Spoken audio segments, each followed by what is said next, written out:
Liberando su potencial.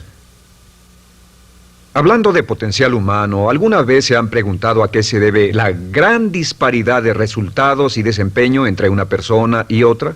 Una persona que percibe $250,000 anuales no es 10 veces más astuta ni mejor que una persona que percibe $25,000 anuales. ¿Por qué la diferencia de 10 veces sus ingresos? Y si tomamos a una persona que percibe $2,5 millones al año, ¿será esa persona 100 veces mejor, más astuta que la persona que gana $250,000? Imposible. En un estudio reciente de coeficiente intelectual probaron a 1,000 personas de una cierta población y llegaron a la conclusión de que la mejor persona entre los 1,000 solo era 2,5 veces más astuta que la persona de menor coeficiente intelectual. Solo 2,5 veces la disparidad, y tal vez eso sea con toda la población. ¿A qué supone que se debe la diferencia? Al hablar de potencial humano, llegamos a una fórmula que deduje hace algunos años. Tal vez eso lo explique un poco. La fórmula comienza con lo que llamamos AI. O sea, atributos innatos, las cualidades, la inteligencia, la habilidad, el temperamento, cosas con las que se nace que no pueden cambiarse mucho. Además de los atributos adquiridos. Estos atributos son muy importantes, son su educación, su capacitación, sus capacidades, su experiencia, conocimiento, sabiduría, etc., multiplicado por A, que es su actitud, es igual al potencial humano individual, o al desempeño humano individual o resultados individuales humanos. Ahora, de estos tres, los atributos innatos se traen desde el nacimiento. Los adquiridos pueden cambiarse, pero se necesita cierto tiempo para ello, aunque a veces cambiamos muy rápidamente. Cierta información valiosa puede cambiar dramáticamente su eficacia, pero las actitudes pueden aumentarse o disminuirse dramáticamente en segundos. Cada vez que mejoramos nuestra actitud, multiplicamos todas nuestras capacidades. Una actitud ha sido llamada acertadamente el lenguaje más importante del ser humano, la palabra más importante del idioma en el humano. Todo lo que hacemos en la vida, según un estudio en Harvard entre estudiantes ejecutivos, será en un 85% de actitudes. Un 85% de su éxito estará determinado por su actitud. Eso significa que está determinado por cuán positivo o cuánta actitud mental positiva se tenga. Las personas con actitudes mentales positivas tienden a avanzar más rápidamente, se mueven hacia la cima en organizaciones valiosas, ganan más dinero, sacan más satisfacción de la vida. Una actitud mental positiva no significa que baile por las calles y arroje flores. Solo significa que tome una actitud constructiva en general o se aproxime hacia su trabajo, su vida, sus problemas, relaciones, etc.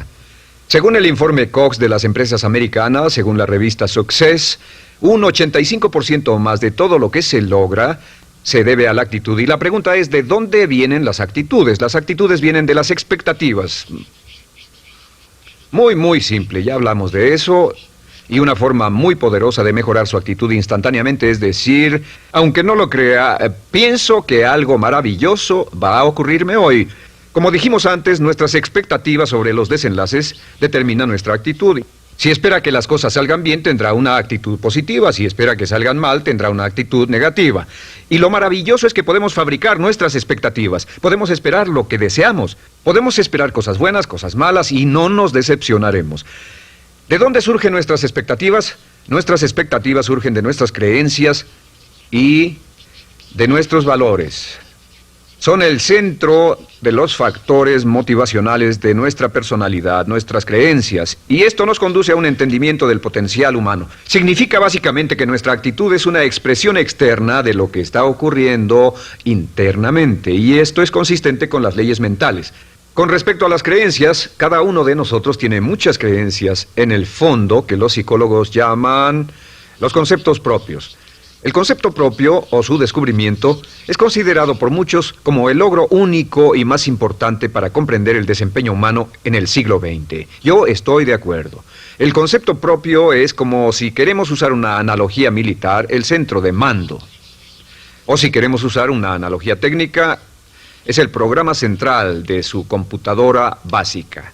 Es un grupo de creencias, valores, actitudes, sentimientos, ideas, etcétera, almacenadas en el fondo de nosotros y son el resultado de casi todas las experiencias que hemos tenido en la vida. Y algunos investigadores dicen que el concepto propio comienza a formarse aún antes del nacimiento, pero el concepto propio, una vez colocado, Precede, predice y determina sus niveles de eficacia y desempeño en todas las áreas de nuestra vida. El concepto propio se convierte en el centro de mando o el programa maestro. El concepto propio de este grupo de creencias determina lo que dirá, lo que hará, cómo actuará, cómo se siente y reacciona, etc. ¿Qué significa esto? Significa que todas las mejoras en su vida externa, todos los cambios en su realidad comienzan con un cambio en su concepto propio. Les voy a explicar lo que significa. Esta es una gráfica muy simple. Hablamos de potencial humano y decimos que la persona promedio usa un 10% o menos de su potencial. Según investigaciones, tal vez es mucho menos. El Instituto Stanford Brain en Santa Clara, California, estima que tal vez se aproxime a un 2%. Seremos generosos y diremos que la persona promedio usa un 10%. Significa que en los mejores casos, la mayoría, como usted o yo, no usamos un 90% de nuestro potencial. Uno de los mejores filósofos, Oliver Wendell Holmes, dice que la tragedia de la persona promedio es que llegan a la tumba con su música aún por dentro. Aún están funcionando con mucho menos de su potencial total. Y esto es el potencial humano. Sabemos que existe una relación directa entre el potencial humano y el concepto propio. Pero como nuestros conceptos propios o nuestras estimaciones de nosotros mismos generalmente son mucho menores de lo que debieran ser, nuestro nivel de desempeño y eficacia también es menor. Sabemos que nuestro concepto propio es altamente subjetivo. ¿Qué significa esto? Significa que el concepto propio, lo que pensamos que es cierto sobre nosotros mismos, no está basado en la realidad, está basado en información que hemos tomado y aceptado como cierto, hasta el grado en que creemos lo que sea de nosotros mismos y se vuelve cierto para nosotros porque actuamos de una forma consistente con ello. Algunas personas que leen sus horóscopos y creen en horóscopos predicen su futuro. Hay algunas personas que toman la crítica y las opiniones de otros a quienes ni siquiera respetan y hacen suyas esas ideas, dando un resultado muy negativo. Lo que piense, lo que acepte como cierto, se vuelve cierto para usted. También sabemos que como adultos tenemos una variedad de conceptos propios. Tenemos un concepto propio de cómo vestirnos, cuánto pesamos, lo que comemos, lo bien que podemos hablar en público, qué tipo de padres somos, qué tipo de hijos somos con nuestros padres, qué tipo de esposo o esposa somos, qué tipo de amante, de conductor. Lo interesante de manejar es que todos los hombres tienen un concepto muy positivo con respecto a esto. Las mujeres no entienden esto, pero los hombres nacen con un genio inherente para manejar. Todos los hombres son choferes excelentes. Si no lo creen, todo lo que tienen que hacer las mujeres que están viendo esto es pensar en la última vez que trataron de corregir la forma de conducir de un hombre y recordarán que no obtuvieron buenas respuestas. ¿Cómo respondemos ante alguien que desafía nuestro concepto propio, sugiriendo que no somos las personas que pensamos ser? Estamos a la defensiva, nos enfadamos, nos irritamos, es difícil que nos traten. Tenemos un concepto propio de lo creativos que somos, lo inteligentes, lo rápido que leemos, lo bueno que somos en los deportes, y si practicamos una gran variedad de ellos, tenemos un concepto propio para cada uno de ellos. Tenemos un concepto propio de lo bien que cocinamos, de lo bien que educamos a nuestros hijos, de lo bien que limpiamos nuestra casa, los autos que manejamos, etc. Y también de lo que valemos por lo que ganamos. Es muy interesante saber que nunca ganamos más del 10% de nuestro concepto propio en ingresos. Nuestro concepto propio determina nuestro nivel de ingresos. Este nivel de concepto propio se llama zona de confort. Y aunque querramos más dinero, veremos que la tendencia humana natural de todas las actitudes es luchar por lograr entrar a la zona de confort y luego quedarnos ahí. Si ganamos un 10% por encima de nuestro concepto propio de ingresos, tendremos una necesidad imperante de deshacernos de ese dinero. Lo donaremos, lo gastaremos en forma extravagante y hasta lo perderemos si recibimos demasiado. Las personas que ganan la lotería siempre están quebradas a los 2 o 3 años. Queman el dinero porque ese dinero está más allá de su concepto propio. Si gana 10% o menos de su nivel de concepto propio, se descubrirá luchando, trabajará más duro, más tiempo, pensará en forma más creativa, buscará diferentes formas para aumentar sus ingresos o sus segundos ingresos. La única forma de mejorar cualquier parte de su vida, incluyendo sus ingresos, es aumentando el nivel del concepto propio de sus ingresos, comenzando a pensar en usted como si estuviera ganando más dinero. Si quiere bajar de peso, la única forma en que podrá lograrlo es pensando en que está delgado. Piense en usted mismo como una persona más delgada. Si quiere volverse una persona más popular, más amorosa, más feliz o más sana, comience a pensar una y otra vez en esas cosas hasta que se vuelvan parte de su nuevo concepto propio. Hablaremos de eso más adelante. Es una parte esencial de la programación de su mente hacia el éxito. Su concepto propio global está determinado por el promedio de sus conceptos propios en las áreas que considere importantes. Ahora, su concepto propio está formado de 3 partes críticas. La primera parte del concepto propio es el ideal propio.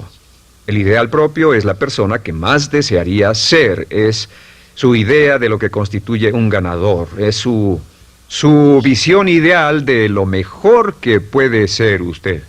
Nada más, una de las cosas que sabemos de las personas con éxito es que las personas con éxito tienen ideales propios muy claros, ideales claros de quién quieren ser en el futuro. Las que no tienen éxito tienen ideales muy vagos. El número 2 es la autoimagen. La autoimagen es como un retrato de cómo se ve a sí mismo y lo que piensa de sí mismo. La autoimagen es el espejo interno, es como se percibe a sí mismo ahora en su desempeño actual, en forma cotidiana. La tercera parte es su autoestima. Su autoestima es cómo se siente consigo mismo. Cómo se siente consigo mismo es la fuerza motriz, el motor, la fuerza poderosa dentro de su subconsciente. Es la fuerza de energía dentro de su concepto propio y determina casi todo lo que le pasa. La mejor definición de autoestima es cuánto se agrada a sí mismo. Cuánto se agrada a sí mismo como esposo, cuánto se agrada a sí mismo como empleado, cuánto se agrada a sí mismo como jefe, como inversionista, como orador profesional, como atleta, etcétera. Según se agrade a sí mismo, su nivel de autoestima, su sentimiento emocional global respecto a cualquier área de su vida, determina su desempeño y su eficacia en dicha área. Lo sorprendente es que se convierte en lo que piensa, su concepto propio es maleable, su autoestima puede formarse repitiendo una y otra vez, me agrada mi persona, me agrada mi persona, me agrada mi persona. Me agrada mi persona, me agrada mi persona, me agrada mi persona. Entre más se repita, me agrada mi persona, me agrada mi persona, entre más lo repita una y otra vez, más crecerá su autoestima y entre más crezca su autoestima, más crecerá su concepto propio global. Cuando crezca su concepto propio global, su desempeño será mejor en todo lo demás que emprenda. Cada vez que diga, me agrada mi persona, me agrada mi persona, me agrada mi persona, me agrada mi persona, me agrada, será como bombearse psicológicamente. Todo lo que pase que haga que su autoestima suba, hará que se comporte mejor. Todo lo que haga que su autoestima baje hará que se comporte peor, que cometa errores, que sea infeliz, etc. Un punto crítico de agradarse a sí mismo, sobre autoestima y agradarse a sí mismo, es que, número 1, nunca puede querer a nadie más de lo que se quiere a sí mismo. Que su nivel de autoestima es determinante de la calidad de relaciones que tenga con los demás. Y número 2, es que nunca puede esperar que nadie más lo quiera o respete más de lo que se respeta a sí mismo. Cuanto se agrade o se respete a sí mismo, determina sus actitudes hacia usted. Todas las escuelas de psicología actualmente están de acuerdo en el hecho de que depende de lo que usted realmente se quiera y se respete a sí mismo como un ser humano valioso e importante, tiene efecto sobre todo lo que le pase. Cuánto se agrade a sí mismo, y lo que puede hacer es mejorar su autoestima diciendo me agrada mi persona, me agrada mi persona, me agrada mi persona, me agrada mi persona. Y esto nos lleva a la pregunta, ¿de dónde viene el concepto de autoestima? Y descubrimos que el concepto propio es maleable, puesto que no nace con este concepto propio, no nace con ninguna idea sobre sí mismo, no nace con autoimagen ni autoestima. Nace, en cierto modo, como potencial propio. Es la mejor forma de plantearlo. La persona promedio llega al mundo como potencial puro. Y no tiene el concepto propio de que todo lo que es ahora, todo sentimiento que tiene, toda actitud o valor, tuvo que aprenderlo en el transcurso de su vida. También sabemos que el niño llega al mundo con una necesidad imperante de amor y contacto. Y como una gran cantidad de investigaciones lo indican, necesitamos mucho amor y contacto durante toda nuestra vida, pero en especial durante nuestros años de formación, porque de niños aprendemos quiénes somos, cuánto valemos, si somos importantes, inteligentes, amorosos, chistosos. Todo esto lo aprendemos por la forma en que nuestros padres nos tratan. Si nuestros padres, nuestros parientes, tíos o tías, en especial nuestros padres, nos tratan como si fuéramos realmente importantes, crecemos pensando que somos realmente importantes, pero si nuestros padres no lo hacen, pasa algo más. Sabemos que los primeros años de vida son los más importantes para el desarrollo del concepto propio, que un niño comienza a partir de cero. El niño nace sin saber quién es él o ella. Son sumamente valiosos el primero, segundo, tercero, cuarto y quinto años de vida. Algunos psicólogos pensaban que eran los 5 primeros años, pero ahora dicen que son los 3 primeros años. En sus 3 primeros años de vida el niño aprende quién es y dicen que si se les da suficiente cantidad y buena calidad de amor en los 3 a 5 primeros años, los prepara usted de por vida. Los coloca en una base sólida de autoestima y confianza en sí mismos, valor e importancia realmente. Existe una relación directa entre la calidad y la cantidad de amor y el desarrollo de una personalidad sana. Entre más amor, amor incondicional, reciba un niño en sus años formativos, más fuerte será la base de su personalidad. El reverso de la educación es que casi todos los problemas de psicosis, neurosis, perturbaciones de la personalidad y problemas de comportamiento surgen de los problemas que se tengan con el concepto propio. Ahora observemos a los adultos. Aquí está nuestra personalidad adulta. Si nos observamos, podemos llegar a reparar nuestras bases, por así decirlo, repitiéndonos una y otra vez: me agrada mi persona, me agrada mi persona, me agrada mi persona, y llevamos ese concreto reparador hacia la base de nuestra personalidad. Los niños necesitan el amor como las rosas necesitan la lluvia. Los niños que carecen de amor a menudo mueren por escasez de amor. Es una enfermedad llamada marisma. Ahora, ¿qué más sabemos sobre los niños? Sabemos que los niños llegan al mundo con dos atributos notables. El primero es que no sienten temor. Los niños nacen sin temores. No temen a nada excepto a caerse y a los ruidos fuertes. Y esto se expresa en sus actitudes: yo puedo. Los niños llegan al mundo pensando que pueden hacer cualquier cosa, y quien haya criado a un niño hasta la edad de 3, 4 o 5 años sabe que debe pasar esos primeros años evitando que se maten, porque son como pilotos japoneses, porque no le tienen miedo a nada. Su segundo atributo es que llegan al mundo totalmente espontáneos.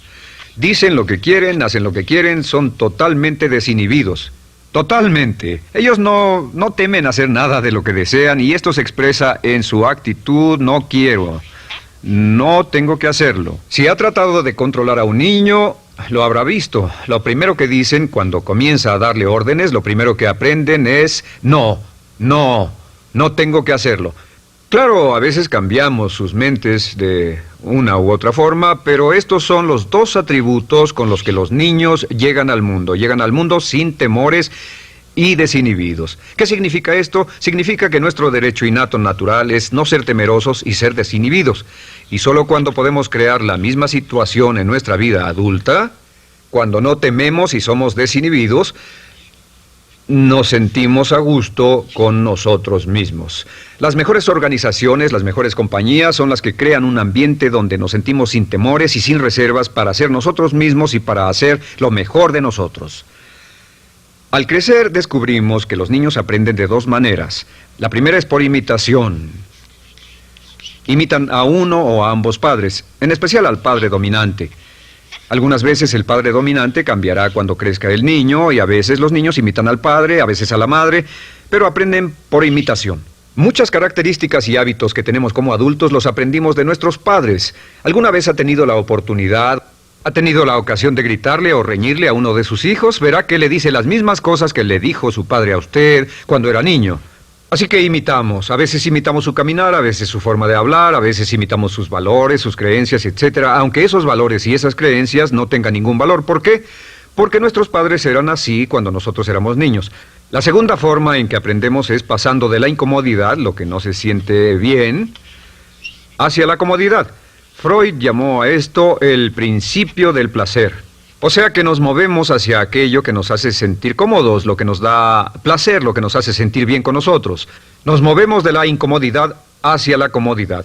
Así es como aprendemos a no mojar el pañal, por ejemplo. Sabemos que no es agradable caminar con popó o pipí en nuestros pañales. Vemos lo que hacen nuestros padres, vemos lo que nuestros parientes hacen y decimos: estas personas no hacen lo que yo. Así aprendemos a caminar y lo demás. Así que de la incomodidad hacia la comodidad. Durante toda nuestra vida, por cierto, así es como aprendemos. Imitamos leyendo lo que otras personas hacen, estudiando libros y en el trabajo, imitamos cuando vamos a la escuela, y hacemos lo que nos da resultados positivos, lo que nos da refuerzos positivos, y hacemos cada vez menos las cosas que nos causan incomodidad o dolor. Ahora, muy temprano en la vida, como equivocación o como resultado de una equivocación que los padres cometen en la crianza, los niños comienzan a aprender hábitos y patrones negativos. Los patrones y hábitos negativos tienen sus raíces principalmente en la crítica destructiva. La crítica destructiva comienza muy temprano en la vida, a veces en los primeros meses. Y la crítica destructiva la usan los padres para dirigir y controlar a sus hijos. Desafortunadamente, tiene un efecto muy peligroso y dañino sobre nosotros, ya que la crítica destructiva tiende a minar la integridad de la personalidad del niño. Muchos de nosotros, incluyéndome a mí y a muchos de ustedes, nos hemos visto minados y heridos por la crítica destructiva más que todas las guerras en la historia. Ahora, como resultado de la crítica destructiva, comenzamos a desarrollar hábitos y patrones negativos. Los patrones de hábitos negativos son respuestas condicionadas hacia los estímulos. Los patrones de hábitos negativos se desarrollan en los inicios de la vida. Se desarrollan como resultado de una repetición del temor y el dolor una y otra vez. Se desarrollan como resultado de la crítica destructiva, el castigo físico, etc. En los inicios de la vida comenzamos a desarrollar dos manifestaciones que nos persiguen durante toda nuestra vida y más que ninguna otra cosa inhiben nuestro potencial. La primera es la llamada patrón de hábito negativo inhibido. El patrón de hábito negativo inhibido se aprende cuando al niño le dicen una y otra vez no. Aléjate de ahí, no toques eso, y se le castiga. Cuando el niño intenta algo nuevo, o se involucra con algo, o huele algo, o derrama algo, o rompe algo accidentalmente, el padre estalla y se enfada mucho. Como ven, el niño está impulsado por la curiosidad insaciable de explorar su mundo. Y lo que pasa es que cuando lo explora o se interesa y echa a perder algo, si el padre reacciona golpeando al niño, el niño comienza a pensar cada vez que intento algo nuevo, cada vez que intento algo diferente, cada vez que voy más allá de mis límites, cada vez que me salgo de mi zona de comodidad, cada vez que no juego sanamente, me golpean, me castigan, me lastiman, me envían a mi alcoba y me siento mal. Y muy pronto el niño desarrolla el sentimiento de no puedo, no puedo. No puedo. Cada vez que trato algo diferente, me castigan. No puedo, no puedo, no puedo. Es como la respuesta de Pavlov. Pavlov sonaba la campana y le daba de comer a un perro, y el perro salivaba y Pavlov alimentaba al perro. Mientras sonaba la campana, el perro salivaba y siguió haciendo eso, y después Pavlov solo sonaba la campana y el perro salivaba. Lo que pasa en la vida adulta es que esto crea lo que llamamos temor al fracaso. El temor al fracaso es una respuesta condicionada a un proceso de crítica destructiva que ocurre en los primeros 5 o 6 años de la vida. El temor al fracaso automáticamente nos activa, nos sentimos ansiosos, tensos, intranquilos, sentimos presiones y estrés en nuestro plexo solar, sentimos ganas de retirarnos del evento, y el temor al fracaso es la razón principal por los fracasos en la vida adulta. Es la razón principal por la que evitamos cumplir plenamente nuestro potencial. De hecho, todos los patrones de hábitos negativos se experimentan en el cuerpo físico. Puedes saber cuál es un patrón de hábito negativo porque se siente en el cuerpo físico, precisamente. El patrón de hábito negativo inhibido, el temor al fracaso, el no puedo, ocurre primero que todo en el plexo solar. ¿Ha tenido la ocasión donde debe hablar frente a un grupo, debe ir a una revisión de su desempeño o debe hacer una llamada determinante? Primero su plexo solar se aprieta. Si el temor continúa, su respiración se acelera. Su corazón comienza a latir apresuradamente, su frecuencia respiratoria aumenta y le duele la cabeza como migraña en la parte frontal, su garganta se le cierra y no puede hablar y se le seca la boca por completo, y como se pone tan tenso y asustado, va corriendo al baño. Estas son todas las manifestaciones. No hay peligro físico, pero sí peligro psicológico, una respuesta condicionada. Cuando sentimos estas cosas, la tendencia es retirarse de la situación que las ocasiona, y es la razón por la que no logramos mucho si retrocedemos. Es muy importante. El segundo patrón de hábitos negativos es el compulsivo. El patrón de hábito negativo compulsivo se aprende cuando a los niños se les dice una y otra vez: más vale que lo hagas. Si no lo haces, tendrás problemas o me las pagarás. A los niños se les convierte en recipientes del amor condicionado. Los padres no intentan hacer esto, pero lo que hacen es sugerirle al niño: no te amo, por lo tanto no estás a salvo, a menos y hasta que hagas lo que yo quiero. El niño crece sintiendo: tengo que hacer lo que quiera mi mamá. Debo complacerla, debo complacer a papá, debo complacer a los demás, debo complacer a mis parientes, y a veces debo complacer a mis semejantes, debo complacer a mis maestros, debo complacer a todo el mundo, y crecen con esto: debo. No puedo hacer lo que quiero hacer, debo hacer lo que complace a las demás personas. Este patrón de hábito negativo muy temprano en la vida se traduce en el temor al rechazo. El temor al rechazo lo experimentan los hombres como adultos como un comportamiento tipo A. Hablaremos del comportamiento tipo A posteriormente. El comportamiento tipo A es una necesidad compulsiva o excesivamente compulsiva de complacer de algún modo a alguien sin normas de comportamiento, prácticamente sin pensarlo. El temor al rechazo nos impulsa, nos hace muy sensibles a las necesidades de los demás. Hacemos cosas que otras personas quieren, no hacemos lo que nosotros queremos. Siempre estamos tratando de complacer a los demás. Tenemos preocupaciones o nos importan las opiniones, sentimientos y actitudes de otros hasta el punto donde ocultamos nuestras necesidades. El temor al rechazo se siente en la columna del cuerpo. Se divide el cuerpo a la mitad y se siente hacia abajo en la mitad posterior del cuerpo. El primer lugar donde comienza a sentirse el temor al rechazo es generalmente en los hombros y el cuello. Nos sentimos entumidos, duros, tensos. Cuando tenemos mucho que hacer sentiremos un estrés tremendo en la columna. Los músculos se estiran en la parte posterior.